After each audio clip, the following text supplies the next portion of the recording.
Bonjour et bienvenue. Vous regardez une vidéo du blog Les enfants à venir. Je suis Marion et aujourd'hui je réponds à la question « Quelle méthode pédagogique utilises-tu » Justement, nous n'utilisons pas de méthode pédagogique. Nous sommes en unschooling. Nous vivons en unschooling. C'est-à-dire, en fait, nous voyons ça un petit peu comme une continuité depuis la naissance des enfants. C'est-à-dire que lorsque les enfants sont nés, en tout cas lorsque notre premier enfant est né, nous sommes devenus parents. Et au fur et à mesure, nous avons appris des choses, nous avons essayé des choses, et malheureusement, le premier n'a pas bénéficié de toutes les choses que nous avons apprises grâce à lui.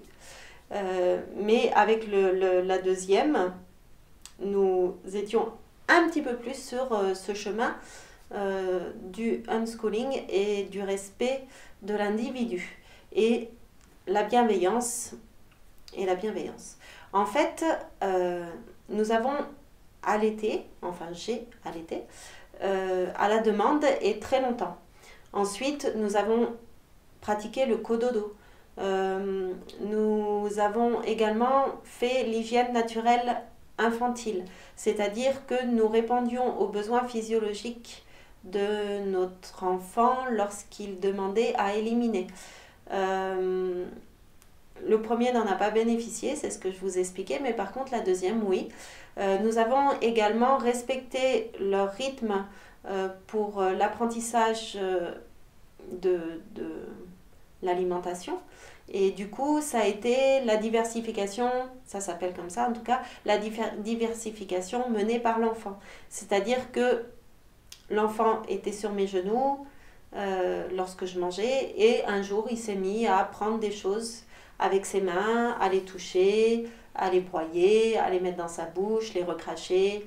Et voilà, je ne lui ai jamais préparé des petits pots, donné à manger à la cuillère, voilà. Et pareil, malheureusement, le premier est passé un petit peu par là, un petit mix des deux, mais c'est vrai que j'ai eu tendance à lui préparer quelques petits pots. Et par contre, la deuxième n'a pas eu ça. Voilà, et du coup, c'est vrai qu'elle a mangé tard, mais voilà, c'est au moment où elle l'a choisi, quand ça a été bien pour elle, et il y a eu tout ce processus d'expérience qu'elle a mené par elle-même. Donc, tout ce qui est touché, malaxer, goûter, sentir, cracher, pour appréhender au mieux sa nourriture. Et elle a pu choisir ce qu'elle a eu envie d'avaler en premier. Elle a pu choisir quand est-ce qu'elle avait faim et avait envie de manger autre chose que le lait maternel. Voilà. Et nous les avons portés également beaucoup et à la demande, de façon physiologique. Voilà, tout ça fait que c'est dans une démarche d'apprentissage informel, autonome et autogéré. L'enfant choisit s'il a besoin, l'enfant demande s'il a besoin d'aide, l'enfant choisit ce qu'il a besoin d'apprendre et l'apprend par immersion ou demande de l'aide ou des conseils ou l'apprend par imitation. Voilà, tout ça c'est lui qui gère ses apprentissages. Et c'est vrai que lorsque moi j'apprends quelque chose, j'aime que ça se passe également de cette façon. Et maintenant que je suis adulte, je peux choisir les sujets qui m'intéressent, je peux choisir d'apprendre telle ou telle chose et je peux choisir de la façon dont je l'apprends. Et je me rends compte que c'est comme ça que je retiens les choses et c'est comme ça que j'aime le faire. Et sinon, je ne me verrai pas de retourner dans une salle de classe et qu'on me dise il faut que tu apprennes ça de telle façon, à telle heure et à tel moment. Et je me rends compte aussi que ce que j'ai appris à l'école ne m'a pas marqué si je n'en avais pas besoin et si c'était pas la façon dont j'avais besoin de l'apprendre. Alors après, ce n'est pas du tout un jugement envers les personnes qui fonctionneraient différemment. C'est juste, je vous explique un petit peu notre démarche et pourquoi nous en sommes arrivés là. Après, je ne vous dis pas que c'est facile tous les jours. J'ai très souvent des doutes, des retours en arrière, des questionnements. Et du coup, j'essaye de travailler sur moi pour toutes ces choses-là. Et comme le dit Mélissa Plavis, parce que je l'ai interrogée, je l'ai interviewée, pardon, il y a quelque temps, à propos de son livre Apprendre par soi-même, avec les autres et dans le monde, l'expérience du unschooling. Et du coup, c'est elle qui parle de ce travail sur soi. Elle aborde le fait que l'unschooling est un travail sur soi. Et c'est exactement ce que je ressens également. Et peut-être que je m'en étais pas vraiment rendu compte avant de discuter avec elle.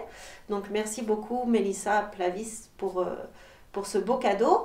Et effectivement, c'est un travail sur soi, un travail pour lâcher prise, un travail pour faire confiance à ses enfants, un travail pour ne pas être dans la domination par rapport à ses enfants, puisqu'on aurait facilement tendance à leur dire voilà, ça c'est important pour toi, il faut que tu l'apprennes, tu as besoin de l'apprendre pour pouvoir continuer, ce sont des outils indispensables, voilà.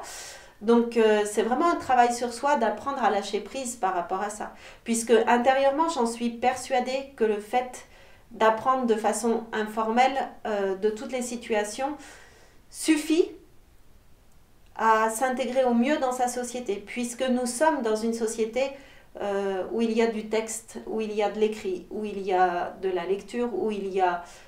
Enfin voilà, ce qui fait notre société, et forcément nous sommes en contact avec tout ça, donc forcément il y a un moment où nous nous dirigerons vers ces outils qui sont indispensables pour passer à autre chose. Mais malgré le fait que je sois persuadée de tout ça, j'ai besoin de travailler sur moi pour lâcher prise et continuer dans ce sens-là. Et j'ai besoin de travailler sur moi pour ne pas avoir ou pour pouvoir calmer cette culture qui est ancrée en moi. Et voilà, mais finalement c'est chouette puisque nous apprenons, nous aussi, en tant qu'adultes, en tant que parents, au jour le jour. Et nous aussi, finalement, on peut dire que nous sommes en unschooling, puisque nos enfants nous le rappellent bien. En tout cas, mon fils, dès que j'essaye de lui dire « Tu veux pas, viens, on fait ça, ça serait bien pour toi que je t'aide à faire ça. Voilà, parce que je pense, à ce moment-là, je pense que je pourrais lui rendre service en lui apprenant ça. » Et souvent, quand on commence quelque chose comme ça, nous rentrons dans la lutte. Il s'oppose très franchement à ça, c'est dur pour lui de se contraindre à faire quelque chose qu'il n'aime pas, puisque on lui a jamais habitué à ça. Du coup voilà, c'est vraiment, il freine des quatre fers, et ça me rappelle à l'ordre, à la fin de notre petit moment partagé contraint, je me rends compte que est-ce qu'il a appris grand chose, est-ce que ça a été bénéfique pour quelqu'un, et honnêtement je le pense pas. Voilà, je ne le pense pas. C'est vrai que il a 7 ans, il a toujours pas le désir de rentrer dans la lecture, enfin il a toujours pas le désir d'apprendre à lire. Je l'ai forcé pour avoir le déclic lecture, et je sais pas si finalement, et je le saurai jamais, si je ne l'avais pas laissé commencer cet apprentissage de la lecture par lui-même, est-ce qu'au final, il n'aurait pas été lecteur au même âge que là, je l'ai contraint à apprendre juste à déchiffrer les syllabes, mais c'est pas pour ça qu'il sait lire, c'est pas pour ça qu'il va rentrer dans la lecture, puisque c'est peut-être pas le moment pour lui, et peut-être qu'au final, il rentrera dans la lecture qu'à ses 10 ans. Et voilà, peut-être que ça aurait été la même chose, et peut-être ça aurait été encore plus rapide si il avait eu le déclic, si j'avais attendu qu'il ait le déclic tout seul, et si je l'avais accompagné au moment où il me l'avait demandé, s'il me le demande. Voilà. Donc, je ne sais pas si j'ai été très claire, mais en tout cas, j'ai essayé de vous expliquer un petit peu la démarche que nous avons et le travail que nous faisons sur nous chaque jour par rapport à ça, pour essayer d'accompagner au mieux nos enfants, de les respecter un maximum, de respecter leurs choix, et du coup de vivre pleinement notre vie de unschooler. Voilà, j'espère avoir répondu au mieux à la question. N'oubliez pas de vous abonner à la chaîne pour pouvoir suivre les futures vidéos et regarder également les vidéos passées. Et je vous dis à très vite pour une prochaine vidéo.